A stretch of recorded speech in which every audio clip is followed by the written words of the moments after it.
Easy PSM, upbeat modern pop. Easy PSM, snaps are easy. Positive, academic, trustworthy. Hello दोस्तों, welcome once again. Today's topic is hypothesis testing. So biostatics we started from the data. और हमने देखा था कि data के क्या types होते हैं, डेटा को कैसे प्रेजेंट करते हैं. फिर हमने मेजर्स ऑफ सेंट्रल टेंडेंसी पढ़ा. फिर हमने मेजर्स ऑफ डिस्पर्सन पढ़ा, जिसमें हमने स्टैंडर्ड डेविएशन, इंटरक्वार्टाइल रेंज और परसेंटाइल पढ़ा. उसके बाद में हमने नॉर्मल कर्व पढ़ा. फिर हमने देखा कि नॉर्मल कर्व को स्टैंडर्ड नॉर्मल कर्व में कैसे कन्वर्ट करते हैं. जेड स्कोर का कॉन्सेप्ट देखा और फिर जेड टेस्ट देखा. हमने देखा था कि जेड टेस्ट जो है वो हाइपोथेसिस टेस्टिंग के काम में आता है. तो आज की क्लास में हम देखेंगे कि हाइपोथेसिस टेस्टिंग क्या होती है. हम डेटा कलेक्ट करते हैं, उसको एनालाइज करते हैं और फिर मीनिंगफुल इंटरप्रिटेशन निकालते हैं. इस पूरे प्रोसेस को जो हम रिसर्च कहते हैं. ये जो प्रोसेस से हम या तो डेटा का डिस्ट्रीब्यूशन बता सकते हैं. Distribution means time, place and person distribution. किसी स्पेसिफिक एरिया में कितने लोग रह रहे हैं, कि किसी स्पेसिफिक पीरियड में, सपोज समर्स में कितने केस आ रहे हैं. ऑक्यूपेशन का क्या डिस्ट्रीब्यूशन है वो बता सकते हैं.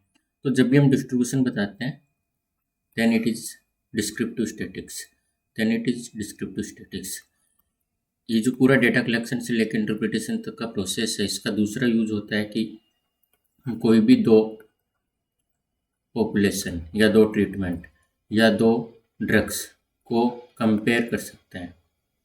कोई भी इफेक्ट हो वो कंपेयर कर सकते हैं, चाहे वो एडवर्स इफेक्ट हो, चाहे उनकी सेफ्टी हो, चाहे उनकी टॉक्सिसिटी हो, चाहे उनका मेन रिजल्ट हो, कुछ भी हो उसको हम टेस्ट कर सकते हैं. और जब हम ये करते हैं तो उसको बोलते हैं हाइपोथेसिस टेस्टिंग. इस डेटा कलेक्शन से लेकर डेटा इंटरप्रिटेशन का तीसरा यूज होता है कि हम एक छोटे से सैंपल का डेटा कलेक्शन करते हैं. हमने देखा था कि पूरी पॉपुलेशन होती है, इसमें एक छोटा सा सैंपल होता है, इसका हम डेटा कलेक्शन करते हैं. तो हम जो भी वैल्यू निकालते हैं, चाहे वो मीन हो, स्टैंडर्ड डेविएशन हो, वो इस छोटे से सैंपल का निकालते हैं. तो इस छोटे से सैंपल से इस पूरी पॉपुलेशन का हम जब निकालते हैं तो उसको पैरामीटर बोलते हैं. तो इससे ये भी कर सकते हैं, और जब ये करते हैं तो इसको बोलते हैं पॉइंट एस्टिमेशन से कॉन्फिडेंस इंटरवल निकालना. क्या बोलते हैं? कॉन्फिडेंस इंटरवल निकालना. तो hypothesis testing and confidence interval जब हम निकालते हैं तो इसको बोलते हैं इन्फ्रेंशियल स्टैटिस्टिक्स. क्या बोलते हैं? Inferential statistics. सो आज की क्लास में हम हाइपोथेसिस टेस्टिंग पढ़ेंगे. जब हम एक पॉपुलेशन में से छोटा सा हिस्सा लेते हैं तो उसको सैंपल बोलते हैं, और सैंपल की जो वैल्यूज आती हैं, सपोज प्रपोर्शन को स्मॉल पी बोलते हैं, और इससे जब हम पूरी पॉपुलेशन के पैरामीटर निकालते हैं तो प्रपोर्शन को पाई बोलते हैं.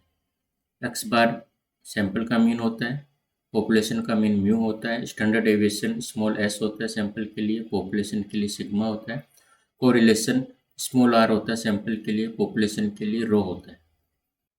सो जब भी हम रिसर्च करते हैं ये उसकी स्टेप्स होती हैं. सबसे पहले हम रिसर्च क्यों कर रहे हैं, उसका कोई रिसर्च क्वेश्चन या रिसर्च प्रॉब्लम आइडेंटिफाई कर रहे हैं. कैसी कौन सी प्रॉब्लम है जिसका हम सॉल्यूशन इस रिसर्च से प्रोवाइड करेंगे, या कौन सा ऐसा रिसर्च क्वेश्चन है. उसके बेसिस पे हम जितना भी लिटरेचर अवेलेबल है, चाहे वो ऑनलाइन हो, ई लाइब्रेरी में हो या प्रिंट लाइब्रेरी में हो, जहाँ कहीं भी हो, उससे रिलेटेड जो भी लिटरेचर अवेलेबल है उसको रिव्यू करेंगे. That is called review of literature. और उसके बेसिस पे कोई एक टेंटेटिव सॉल्यूशन बनाएंगे. That is called hypothesis. अब आगे के जितने भी स्टेप्स हैं वो इस हाइपोथेसिस को जो हमने यहाँ पर बनाई है अपने रिव्यू ऑफ लिटरेचर के बेसिस पे उसको टेस्ट करना होता है. तो उसके लिए सबसे पहले हम उसके लिए अप्रोप्रिएट स्टडी डिजाइन आइडेंटिफाई करेंगे. उसके बाद में सैंपल साइज कैलकुलेट करेंगे. उसके बाद में डेटा कलेक्ट करेंगे. फिर डेटा का एनालिसिस करेंगे. और उस डेटा के बेसिस पे जो हमने हाइपोथेसिस मानकर चली थी उसको टेस्ट करेंगे और फिर इंटरप्रिटेशन निकालेंगे, डिसीजन लेंगे और अंत में रिपोर्ट बनाएंगे। So this whole process is for research.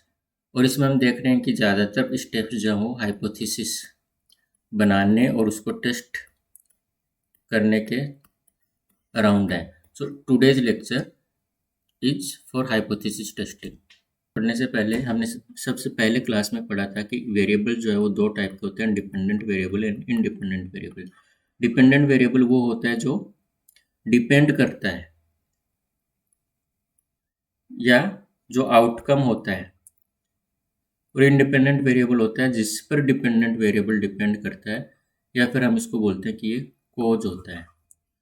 Suppose cigarette पीने से कैंसर होता है, तो यहाँ पे आउटकम क्या है? Cancer. So cancer will be dependent variable and cigarette से कैंसर होता है, it will be independent variable. Dependent variable को हम क्राइटेरियन भी बोलते हैं, रिस्पॉन्स भी बोलते हैं, आउटपुट भी बोलते हैं, इफेक्ट भी बोलते हैं। And it is the variable by which the result of the study is judged, क्योंकि आउटकम या आउटपुट वेरिएबल होता है। ओके वहीं इंडिपेंडेंट वेरिएबल को हम प्रेडिक्टर बोलते हैं, स्टिमुलस बोलते हैं, इनपुट बोलते हैं, कॉज भी बोल सकते हैं। हमने मानकर चला था कि सिगरेट पीने से कैंसर होता है। So cancer is dependent variable and cigarette is independent variable. यहाँ पे अगर सिगरेट पीना कम या ज़्यादा कर दें तो कैंसर होने की प्रोबेबिलिटी कम या ज़्यादा हो सकती है। Means dependent variable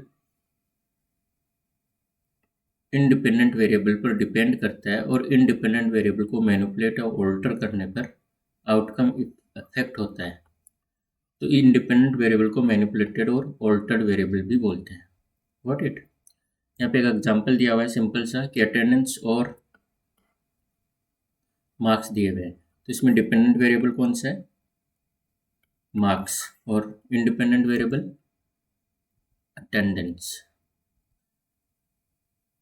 Now coming to the hypothesis. The word hypothesis is derived from hypotythenia. इसका मतलब होता है to propose और to suppose, मतलब इमेजिन करना। क्या इमेजिन करते हैं? इसमें हम इमेजिन करते हैं कि अभी तक हमारे पास जो भी नॉलेज है, और वो कहाँ से है? लिटरेचर में जो हमने पढ़ा था उसके बेसिस पे जो भी हम प्रॉब्लम लेकर चले थे उसका टेंटेटिव एंड इमीडिएट सॉल्यूशन निकालना। टेंटेटिव एंड इमीडिएट सॉल्यूशन निकालना ही हाइपोथेसिस है। और ऐसा ज़रूरी नहीं है हो, ये सिर्फ इमेजिनेशन है, ये सिर्फ एजम्पशन है on the basis of review of literature. हम मानकर चलते हैं, सपोज हम टेस्ट करना चाह रहे हैं कि ए या बी के मीन में कोई डिफरेंस है या नहीं, तो हम कुछ भी मानकर चल सकते हैं कि ए का ज़्यादा होगा, बी का ज़्यादा होगा, या दोनों को बराबर होगा। तो ये जो मानकर चलते हैं दैट इज हाइपोथेसिस। और हाइपोथेसिस टेस्टिंग के 6 स्टेप्स होते हैं। आगे आने वाली क्लासेज में हम पढ़ेंगे कि हम टेस्ट ऑफ सिग्निफिकेंस कैसे लगाते हैं। तो टेस्ट ऑफ सिग्निफिकेंस हम हाइपोथेसिस टेस्टिंग के लिए लगा रहे होते हैं। तो हाइपोथेसिस टेस्टिंग में 6 स्टेप्स होते हैं, तो हमें 6 स्टेप्स याद रखनी है। अगर हम इनको याद रखेंगे तो मिस्टेक होने की प्रोबेबिलिटी कम होंगी। सो पहली step is statement of null and alternative hypothesis. Second step is setting up suitable level of significance. Third step is determination of test statistic, हम कौन सा टेस्ट लगाएंगे वो आइडेंटिफाई करते हैं। Fourth step is determination of critical region. Fifth step is computing the value of test statistic and sixth is making decision. Will study one by one. तो हमने देखा था hypothesis is to assume, assumption करना on the basis of review of literature. Suppose हम दो mean में difference देख रहे हैं, तो जब हम ये अज्यूम करते हैं कि दोनों के मीन में कोई डिफरेंस नहीं है, इट मीन्स दोनों के मीन में डिफरेंस 0 है। तो ये जो 0 है इसी को नल बोलते हैं और इस हाइपोथेसिस को नल हाइपोथेसिस बोलते हैं। जब हम ये मानकर चलते हैं कि जो भी दो चीज़ें हम कंपेयर कर रहे हैं उनमें कोई डिफरेंस नहीं है या दोनों इक्वल है, तो उसको नल हाइपोथेसिस बोलते हैं। और ऐसा हम इसलिए करते हैं कि हम न्यूट्रल रहना चाहते हैं, साइंस में हम न्यूट्रल रहना चाहते हैं। उसके बाद में हमारे पास जो भी डेटा अवेलेबल होगा वो राइट साइड में भी जा सकता है, लेफ्ट साइड में भी जा सकता है। तो हम हमेशा नल हाइपोथेसिस मानकर चलते हैं।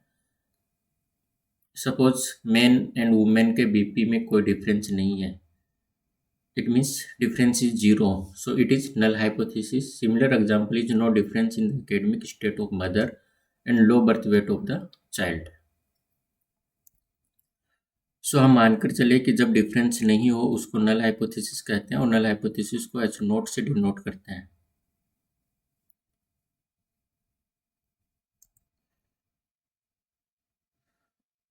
मैंने बताया था कि नल हाइपोथेसिस हम मानकर चलते हैं और बाद में हम डेटा कलेक्ट करते हैं। अगर डेटा कलेक्ट करने से हमारे पास ऐसा एविडेंस आता है कि नल हाइपोथेसिस सही नहीं है, we have to reject null hypothesis. जब हमें नल हाइपोथेसिस रिजेक्ट करनी पड़ सकती है आगे जाकर,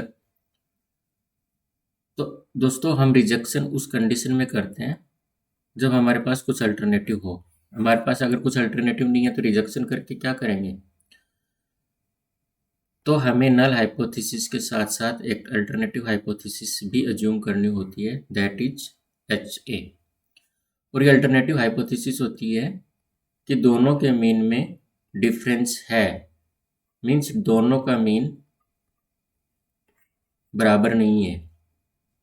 अल्टरनेटिव हाइपोथेसिस मीन्स पॉपुलेशन ए और पॉपुलेशन बी का मीन बराबर नहीं है। म्यू 1 का भी ज़्यादा हो सकता है, म्यू 2 का भी ज़्यादा हो सकता है। ये डिपेंड करता है डायरेक्शनलिटी पे। अगर हमें सिर्फ ये पता चल रहा हो या हम सिर्फ ये मानकर चल रहे हो कि mu 1 is not equal to mu 2, then it is non directional null hypothesis. It is non directional null hypothesis. और जब हम ये मानकर चल रहे हो कि या तो म्यू 1 बड़ा है या म्यू 2 बड़ा है, देन इट इज डायरेक्शनल और वन टेल्ड, या तो डायरेक्शनल या वन टेल्ड नल हाइपोथेसिस। हमने नॉर्मल कर्व में पढ़ा था कि नॉर्मल कर्व होता है जिसकी मैक्सिमम वैल्यू जो है वो यहाँ लाई करती है और कुछ वैल्यू टेल पर लाई करती है। तो कुछ स्पेसिफिक पॉइंट्स होते हैं, उनके बियॉन्ड बहुत ही रेयर वैल्यू लाई करती है, और उन पॉइंट्स के बियॉन्ड जाने पर हम उसको बोलते हैं कि दैट इज रिजेक्शन जोन। वो क्या है? Rejection zone. वहाँ तक पहुँचने पर वेरी अनलाइकली उसके अक्रेंस की प्रोबेबिलिटी होगी, तो हम उसको रिजेक्ट कर देते हैं। अगर ये रिजेक्शन जोन दोनों तरफ होता है then it is two tailed. ये रिजेक्शन जोन अगर दोनों तरफ होता है then it is two tailed, और ये अगर सिर्फ एक तरफ है then it is one tailed, और अगर ये राइट साइड है then it is right tailed, और अगर ये लेफ्ट साइड है then it is left tailed. और हमने डिस्कस किया अगर ये रिजेक्शन जोन दोनों तरफ है then it is two tailed. DCPSM, Epic Modern Pop. DCPSM steps are easy. Positive, academic, trustworthy. So हम पढ़ रहे हैं testing in statistical hypothesis. First one is statement of null and alternative hypothesis. Second is setting up suitable level of significance. So level of significance क्या होता है उससे पहले हमें टाइप 1 एंड टाइप 2 एरर जानना होगा। सो नल हाइपोथेसिस के around दो चीज़ें हो सकती हैं कि इन रियलिटी नल हाइपोथेसिस क्या है, या तो ट्रू है या ट्रू नहीं है। एक्चुअल में नल हाइपोथेसिस क्या है, या तो ट्रू हो सकती है या ट्रू नहीं हो सकती है। और हमारे डेटा में क्या आ रही है, या तो नल हाइपोथेसिस ट्रू नहीं होगी या ट्रू होगी। अगर ट्रू नहीं होगी तो हम उसको रिजेक्ट नहीं करेंगे, अगर ट्रू होगी तो उसको रिजेक्ट कर देंगे। सो एक्चुअल में नल हाइपोथेसिस क्या होती है, will take that on the column. Column में हमेशा हम उस नल हाइपोथेसिस ट्रू है एक्चुअल में या नहीं है उसको लेते हैं। तो null hypothesis true, not true. इधर रो में हम लेंगे कि हमने रिजेक्ट किया है उसको या रिजेक्ट नहीं किया है। रिजेक्ट किया मतलब हमारे यहाँ नल हाइपोथेसिस ट्रू नहीं हुई है, एंड नॉट रिजेक्ट मतलब हमारे यहाँ नल हाइपोथेसिस ट्रू हो गई है। Got it? जब एक्चुअल में नल हाइपोथेसिस ट्रू हो और हमने उसको रिजेक्ट नहीं किया हो, it means we made correct decision. और जब एक्चुअल में नल हाइपोथेसिस ट्रू नहीं हो और हमने उसको रिजेक्ट कर दिया हो, मतलब हमने भी माना कि नल हाइपोथेसिस ट्रू नहीं है, then we also made correct decision. But जब नल हाइपोथेसिस ट्रू हो मीन्स नो डिफरेंस, और हमने माना कि देयर इज डिफरेंस, सो हमने रिजेक्ट कर दिया, तो हमसे एक एरर हो गया। That error is known as type 1 error. When null hypothesis is true and we rejected it, then we made error. That error is type 1 error. जब null hypothesis true नहीं हो और हमने उसको रिजेक्ट नहीं किया हो, then we also made a error. That error is known as type 2 error. हम 2x2 टेबल बनाते हैं। ऊपर हमेशा null hypothesis लेते हैं, साइड में हमेशा रिजेक्शन लेते हैं। null hypothesis true, not true. Rejection, rejected, not rejected. तो इस 2x2 टेबल को कैसे बनाएंगे, हमेशा याद रखना कि पहले बिना n के आएगा, बाद में n के साथ आएगा दोनों तरफ, t n t r n r। जब दोनों में n आ रहा हो then it is type 2 error, और दोनों में ही n नहीं आ रहा हो then it is type 1 error. So type 1 error is null hypothesis true and rejected. Type 2 error is null hypothesis not true and not rejected. Got it? So coming to type 1 error is also known as alpha error, और इसको level of significance भी कहते हैं। सो ये होता क्या है, it is when null hypothesis is true and we rejected it. Error है इसका मतलब we wrongly rejected it. When null hypothesis is wrongly rejected it when it was true then it is type 1 error. हमने sensitivity specificity में पढ़ा था, उसकी 2x2 table कैसे बनाते हैं। ऊपर हमेशा डिजीज आती है, साइड में हमेशा टेस्ट आता है। जब डिजीज एक्चुअल में पॉजिटिव हो, हमारे टेस्ट ने भी पॉजिटिव दिया हो, then it is correct decision. जब डिजीज एक्चुअल में नेगेटिव हो और हमारे टेस्ट ने भी उसको नेगेटिव दिया हो, then it is also correct decision. लेकिन जब डिजीज हो नहीं, एक्चुअल में हो नहीं, और हमारे टेस्ट ने उसको पॉजिटिव दिया हो, it means positive but false. जब डिजीज एक्चुअल में पॉजिटिव हो बट हमारे टेस्ट ने उसको नेगेटिव दिया हो, it means negative but false negative. Okay, so type 1 error is false positive. Type 2 error, it is also known as beta error, and it is जब null hypothesis true नहीं हो और हमने उसको रिजेक्ट नहीं किया हो।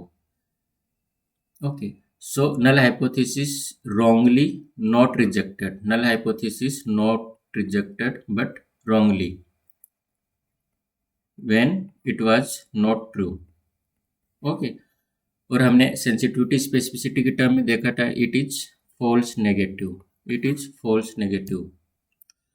सो alpha error is type 1 error, it is rejecting null hypothesis when null hypothesis is true. Beta error is type 2 error when non-rejecting null hypothesis when null hypothesis is not true. Judiciary में criminal trial में क्या होता है, दो condition हो सकती हैं। जिस पर मुकदमा चल रहा है, जो डिफेंडेंट है, उसने एक्चुअल में क्राइम नहीं किया और उसने एक्चुअल में क्राइम किया, और एविडेंस और वकीलों की बहस के बाद जज साहब ने क्या डिसीजन दिया, या तो उसको गिल्टी डिक्लेयर कर सकते हैं या उसको गिल्टी डिक्लेयर नहीं किया। ठीक है, अब इसमें देखते हैं, अगर डिफेंडेंट ने क्राइम नहीं किया और जज साहब ने भी उसको गिल्टी डिक्लेयर नहीं किया, उसको कोई पनिशमेंट नहीं दिया, then it is correct decision. अगर डिफेंडेंट ने क्राइम किया था और जज साहब ने उसको गिल्टी डिक्लेयर कर दिया, then it is also correct decision. But जब क्राइम किया नहीं किसी ने और जज साहब ने उसको गिल्टी डिक्लेयर कर दिया, देन जज साहब made an error and that error is type 1 error. और जब एक्चुअल में क्राइम किया हो किसी ने और जज साहब ने उसको बरी कर दिया हो, गिल्टी डिक्लेयर नहीं किया हो, then it is type 2 error. So type 1 error and type 2 error. अब आपको ये बताना है कि जुडिशरी में इन दोनों में से सीरियस एरर कौन सा है। जुडिशरी का प्रिंसिपल होता है कि कभी भी इनोसेंट पर्सन को पनिशमेंट नहीं मिलना चाहिए। सो यहाँ पे इनोसेंट कौन है? इनोसेंट ये है, और इस इनोसेंट की कंडीशन में एरर कौन सा हो रहा है? Type 1 error.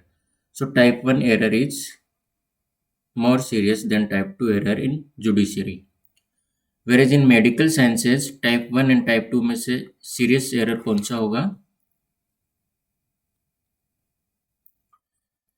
It depends on the nature of disease. Usually हम कहते हैं कि टाइप 2 एरर जो है वो सीरियस होता है। क्यों? Type 2 error is false negative. अगर किसी को डिजीज हो और हमने उसको गलत तरीके से नेगेटिव डिक्लेयर कर दिया, इसका मतलब उसके पास जो अपॉर्चुनिटी थी टाइमली इंटरवेंशन करने की, कॉम्प्लिकेशंस को रोकने की या अर्ली स्टेज में ऑपरेट करने की, वो चली गई। अब कॉम्प्लिकेशंस बढ़ेंगे, मोर्बिडिटी बढ़ेगी, हो सकता है मोर्टेलिटी भी हो जाए, तो ये नुकसानदेह होगा। इसलिए फॉल्स नेगेटिव और type 2 error is more serious than type 1 error in medical science. Now coming to the step 2 of hypothesis testing, that is level of significance. Level of significance is type 1 error. And type 1 error is error when null hypothesis is true and we have rejected it. It means mistake of rejecting the null hypothesis when it is actually true. So level of significance का क्या role होता है? Level of significance वो value होती है जो decide करती है कि रिजेक्शन जोन कहाँ पे आएगा। मैंने बताया था आपको कि ये नॉर्मल कर्व या स्टैंडर्ड नॉर्मल कर्व होता है, तो ज़्यादातर वैल्यू सेंटर में लाई करती है, बट एक पॉइंट के बाद में जो वैल्यू आती है उसके अक्रेंस के चांसेस बहुत कम होते हैं, तो हम इसको रिजेक्शन जोन मानते हैं। तो जो कट पॉइंट्स हैं जिसके बियॉन्ड हम रिजेक्शन जोन मानते हैं, that is determined by the alpha और लेवल ऑफ सिग्निफिकेंस। अगर ये कट पॉइंट दोनों तरफ है then it is two tailed, और उस कंडीशन में अल्फा की वैल्यू जो भी हम मानकर चलते हैं उसकी आधी आधी हो जाएगी। सपोज हम अल्फा 5% मानकर चलते हैं तो 2.5% इधर होगा, 2.5% इधर होगा। और अगर सिर्फ ये रिजेक्शन जोन एक तरफ मानकर चलते हैं और अल्फा 5 मानकर चलते हैं तो whole 5% will lie on the right side, then it will be right tailed or one tailed.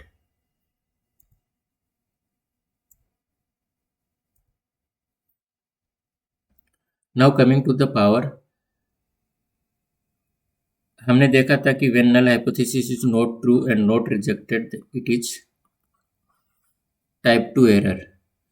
Null hypothesis is not true and not rejected, it is type 2 error. When null hypothesis is true and not rejected, then we made a correct decision, और ये correct decision है उसी को power कहते हैं। So power क्या हुआ? 1 minus beta, 1 minus beta, क्योंकि अगर पूरा रो 1 हुआ तो 1 minus beta is power, that is correct decision. Sensitivity specificity के टर्म में ये सेंसिटिविटी का एनालॉगस होता है, that is true positive. Now coming to the P value. P value क्या होती है? P value is probability of getting observed और greater values when null hypothesis is true. मतलब जो भी हमारी वैल्यूज आएंगी या जो भी हमारा ऑब्जर्वेशन आ रहा है उसके आने की प्रोबेबिलिटी कितनी होगी, provided that null hypothesis is true. Got it? Suppose हमें इंडियन जनरल पॉपुलेशन जिसमें हम सब आते हैं उनका आईक्यू और एमबीबीएस स्टूडेंट का आईक्यू कंपेयर करना हो, तो हम क्या करेंगे? हम उसको मीन आईक्यू से कंपेयर करेंगे, तो हमारे पास मीन आईक्यू इंडियन पॉपुलेशन का कुछ होगा। एमबीबीएस आईक्यू का हम पूरे एमबीबीएस स्टूडेंट को नहीं लेके कुछ सैंपल ले लेंगे और उसका हम कैलकुलेट कर लेंगे। सपोज हमने कैलकुलेट कर लिया तो हमारे पास 3 पॉइंट डिफरेंस आया। कितना? 3 पॉइंट डिफरेंस आया कि there is 3 point difference in IQ between general population and MBBS population in India. Got it? 3 point का डिफरेंस आया MBBS स्टूडेंट्स और जनरल पॉपुलेशन के IQ में। अब ये 3 पॉइंट के आने की प्रोबेबिलिटी कितनी होगी प्रोवाइडेड दैट की नल हाइपोथेसिस ट्रू हो। मीन्स जब हम ये मानकर चलें कि दोनों के IQ में कोई डिफरेंस नहीं होगा, उस कंडीशन में ये 3 पॉइंट आने की प्रोबेबिलिटी कितनी होगी, उसी को हम पी वैल्यू कहते हैं। अगर ये प्रोबेबिलिटी 90% है, 90% प्रोबेबिलिटी दैट हमारे पास 3 पॉइंट डिफरेंस आएगा और हम ये मानकर चलें कि नल हाइपोथेसिस ट्रू है, देन पी वैल्यू इज 0.9। अगर 70% प्रोबेबिलिटी हो कि ये 3 पॉइंट डिफरेंस आएगा provided that null hypothesis is true, then P value is 0.7। अगर 40% प्रोबेबिलिटी हो कि ये 3 पॉइंट डिफरेंस आ सकता है, एक्चुअल में आ सकता है, when null hypothesis is true, then P value is 0.4।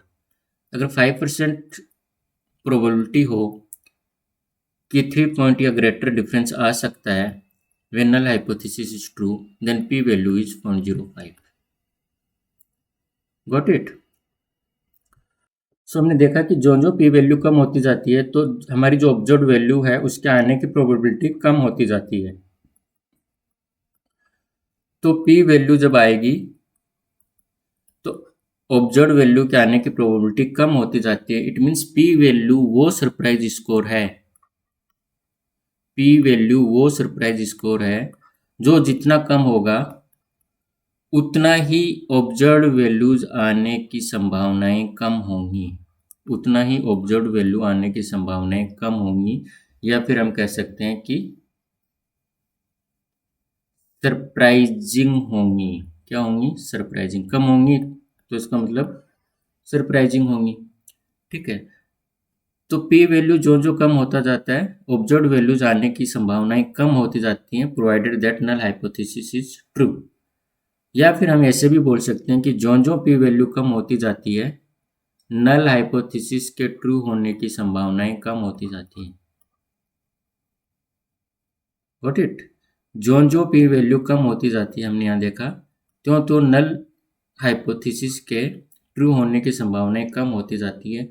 यहाँ पे 90% संभावनाएं हैं कि नल हाइपोथेसिस ट्रू होगी, यहाँ पे 70% संभावनाएं हैं, यहाँ पे 40% है, यहाँ पे सिर्फ 5% है। तो जब इसकी प्रोबेबिलिटी कम होती जाती है तो किसी एक कट पॉइंट पर हम बोलेंगे कि प्रोबेबिलिटी नल हाइपोथेसिस के ट्रू होने की इतनी कम हो गई है कि अब हम ये नहीं मान सकते कि नल हाइपोथेसिस ट्रू है, और उसके बियॉन्ड जाने पे हम उसको रिजेक्ट कर देंगे, और उसके बियॉन्ड जाने पे हम उसको रिजेक्ट कर देंगे। तो पॉइंट क्या होता है? That point is decided by alpha. Alpha क्या होता है? Level of significance. सपोज ये स्टैंडर्ड नॉर्मल कर्व है जब नल हाइपोथेसिस ट्रू हो। ठीक है, तो प्रोबेबिलिटी कितनी कम आ जाए नल हाइपोथेसिस के ट्रू होने की कि उसके बाद में हम रिजेक्ट कर देंगे। तो सपोज वो ये दोनों पॉइंट हैं, तो ये दोनों पॉइंट जो है वो डिसाइड होते हैं अल्फा से। किससे? अल्फा से, और अल्फा को बोलते हैं लेवल ऑफ सिग्निफिकेंस।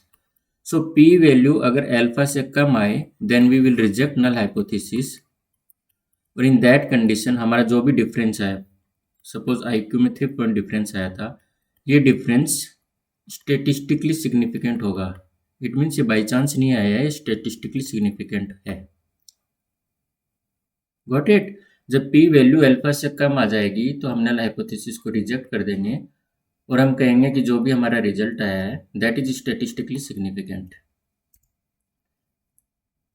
हमने देखा स्टैंडर्ड नॉर्मल कर्व होता है, और इन दो कट पॉइंट के बियॉन्ड अगर पी वैल्यू चली जाती है तो हम उसको रिजेक्ट कर देंगे। तो ये कट पॉइंट डिसाइड होते हैं अल्फा से। अगर ये दोनों तरफ हैं देन अल्फा बाई टू दो हो जाएंगे and it is two tailed. अगर एक तरफ है then it is one tailed, and पूरा अल्फा जो है वो एक साइड होगा। सपोज अल्फा 5% है। अल्फा 5% का मतलब alpha error is when null hypothesis is true and we rejected it and it is error, कि हम स्टडी शुरुआत होने से पहले ही मानकर चलते हैं कि 5% प्रोबेबिलिटी है कि हम एरर करेंगे। और कौन सा एरर करेंगे? Null hypothesis is true and we rejected it, और ये एक्सेप्टेबल है हमारे लिए। जब हम पी वैल्यू निकालेंगे तो पी वैल्यू अगर 0.05 से कम आ गई तो we will reject it and our results will be statistically significant. वहीं अगर अल्फा एरर 1% है, इट मीन्स 100 में से 1 टाइम हम ये एरर करेंगे कि null hypothesis is true and we rejected it, और पी वैल्यू जब अल्फा से कम आ गई we will reject null hypothesis and our results will be statistically significant. Suppose alpha 5% है तो पी वैल्यू कितनी होनी चाहिए? 0.05। अगर पी वैल्यू 0.03 आ गई, it means P value is less than alpha, P value is less than alpha, will reject null hypothesis and our results will be statistically significant. वहीं अगर पी वैल्यू जो है वो 0.78 आए, इट मीन्स अल्फा से ज़्यादा है, will not reject null hypothesis, and जो भी रिजल्ट आया वो बाई चांस हो सकते हैं, they are not statistically significant. What it? Easy PSM, Epic Modern Pop. Easy PSM, apps are easy. Positive, academic, trustworthy. सम टेस्टिंग ऑफ हाइपोथेसिस पढ़ रहे हैं। पहली स्टेप थी statement of null and alternative hypothesis. Second one was the setting up of suitable level of significance. अब हम आता है कि उसमें हम टेस्ट कौन सा लगाएंगे, डिटर्मिनेशन ऑफ टेस्ट स्टैटिस्टिक।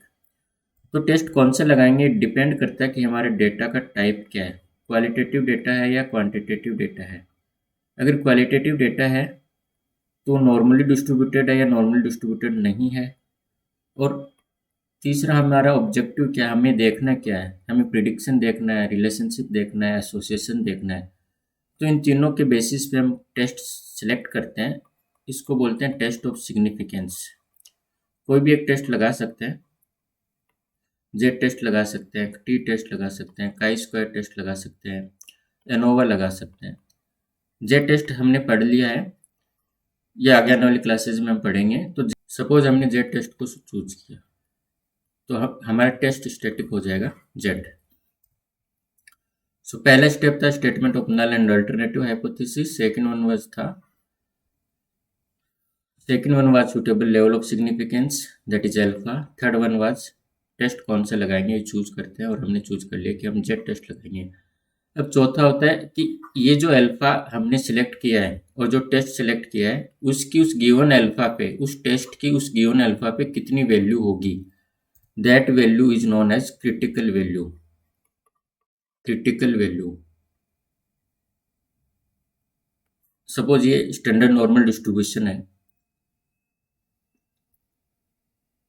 और हमने देखा था कि ज़्यादातर डिस्ट्रीब्यूशन या ज़्यादातर वैल्यू जो सेंटर में लाई करती है, और एक कट पॉइंट होता है जिसके बियॉन्ड जाने पर उसके होने की संभावनाएं बहुत कम हो जाती है और उसको बोलते हैं रिजेक्शन जोन।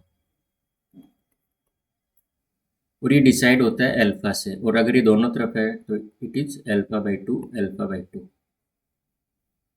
तो हमने जो टेस्ट सिलेक्ट किया है उस टेस्ट की ये जो कट पॉइंट है यहाँ पर कितनी वैल्यू होगी, that is known as critical value, that is known as critical value. क्योंकि इस क्रिटिकल वैल्यू के इधर आते ही तो रिजेक्शन जोन में आ गया। सो उस टेस्ट की वैल्यू इस क्रिटिकल वैल्यू के बियॉन्ड जाने पर हम उसको रिजेक्ट कर देंगे क्योंकि वो रिजेक्शन जोन में आ रहा है। तो ये क्रिटिकल वैल्यू क्या होती है ये हमें आइडेंटिफाई करना होता है, और उसके लिए हमारे पास टेबल्स होती हैं, टी टेबल, जेड टेबल और काई स्क्वायर टेबल। सपोज हमने अल्फा हम 5% मानकर चले तो ये 0.025 आ जाएगा, 0.025 आ जाएगा, ठीक है। और सपोज हमने जेड टेस्ट आइडेंटिफाई कर लिया तो जेड की 5% पे 2 टेल्ड में क्या वैल्यू होगी, that will be critical value. ठीक है, तो हम जेड टेबल में देखेंगे कि जब 5% अल्फा हो, 2 टेल टेस्ट हो, तो जेड की क्या वैल्यू है। तो 5% का मतलब 95% एरिया अंडर कर्व, 5% टेल में लाई कर रहा है, 95% एरिया अंडर कर्व है। तो 0.95 पे जेड की क्या वैल्यू आएगी, दैट इज 1.96। सो अगर जेड की वैल्यू 1.96 है या उससे कम है तो वो एरिया अंडर कर्व लाई करेगी, और अगर उससे अलग ऊपर चलेगी तो ये इन रिजेक्शन जोन आ गई, तो we will reject null hypothesis. Got it.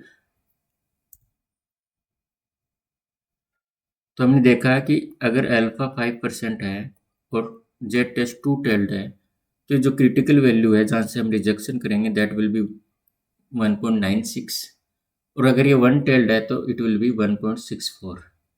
वहीं अगर अल्फा 1% है और 2 टेल टेस्ट में जेड की वैल्यू होगी 2.57, it will be critical value. Beyond इसके जाने पे हम रिजेक्ट कर देंगे नल हाइपोथेसिस को, और अगर 1 टेल्ड है देन जेड विल बी 2.33। हमें 4 वैल्यू याद रखनी है, स्पेशली 1.96 जब जेड 2 टेल्ड हो और अल्फा 5% हो। तो क्रिटिकल वैल्यू के बेसिस पे हम नल हाइपोथेसिस को रिजेक्ट करते हैं, रिजेक्ट नहीं करते हैं। दूसरा, हम पी वैल्यू के बेसिस पे नल हाइपोथेसिस को रिजेक्ट करते हैं, नॉट रिजेक्ट करते हैं। Got it. सबसे पहले हम नल एंड अल्टरनेटिव हाइपोथेसिस बनाते हैं, उसके बाद में हम अल्फा डिटरमिन करते हैं, उसके बाद में कौन सा टेस्ट लगाएंगे उसका सिलेक्शन करते हैं, उसके बाद में उस अल्फा पे उस टेस्ट की क्या वैल्यू होगी दैट इज क्रिटिकल वैल्यू वो पता करते हैं। बाद में इसके बाद में फिफ्थ स्टेप में हमारे डेटा के बेसिस पे उस टेस्ट की क्या वैल्यू आएगी, suppose that is Z calculated, वो कैलकुलेट करते हैं। सिक्स्थ स्टेप में हम calculated test value and critical test value को कंपेयर करते हैं, और उसके बेसिस पे नल हाइपोथेसिस को या तो रिजेक्ट कर सकते हैं या रिजेक्ट नहीं करेंगे। अगर रिजेक्ट कर देंगे then our results will be statistically significant. So हमने देखा था कि रिसर्च करने से सबसे पहले हम रिसर्च क्वेश्चन बनाते हैं या रिसर्च प्रॉब्लम आइडेंटिफाई करते हैं, फिर एक हाइपोथेसिस बनाते हैं, उस हाइपोथेसिस को टेस्ट करने के लिए अप्रोप्रिएट अल्फा का सिलेक्शन करते हैं, अप्रोप्रिएट टेस्ट सिलेक्ट करते हैं, क्रिटिकल वैल्यू आइडेंटिफाई करते हैं, फिर उस टेस्ट की वैल्यू कैलकुलेट करते हैं, फिर क्रिटिकल वैल्यू और कैलकुलेटेड वैल्यू को कंपेयर करते हैं, और उसके बेसिस पे हम डिसीजन लेते हैं कि नल हाइपोथेसिस को रिजेक्ट करेंगे या नहीं रिजेक्ट करेंगे, और उसके बेसिस पे हम कहते हैं कि हमारा रिजल्ट जो स्टेटिस्टिकली सिग्निफिकेंट है या नहीं है। सो हमने देखा था कि डेटा जो है वो या तो डिस्ट्रीब्यूशन बताता है, अगर ये डिस्ट्रीब्यूशन बताता है तो हम उसको डिस्क्रिप्टिव स्टैटिस्टिक बोलते हैं, या फिर डेटा जो दो पॉपुलेशन या दो ट्रीटमेंट को कंपेयर करने के काम में आता है, अगर ये कंपेयर करने के काम में आता है then it is hypothesis testing, या फिर हम एक सैंपल से पॉपुलेशन के पैरामीटर्स निकाल सकते हैं then it is confidence interval. Hypothesis testing and confidence interval को हम इन्फ्रेंशियल स्टैटिस्टिक बोलते हैं। आज की क्लास में हमने हाइपोथेसिस टेस्टिंग पढ़ लिया है, नेक्स्ट क्लास में हम कॉन्फिडेंस इंटरवल पढ़ेंगे। Till then bye bye.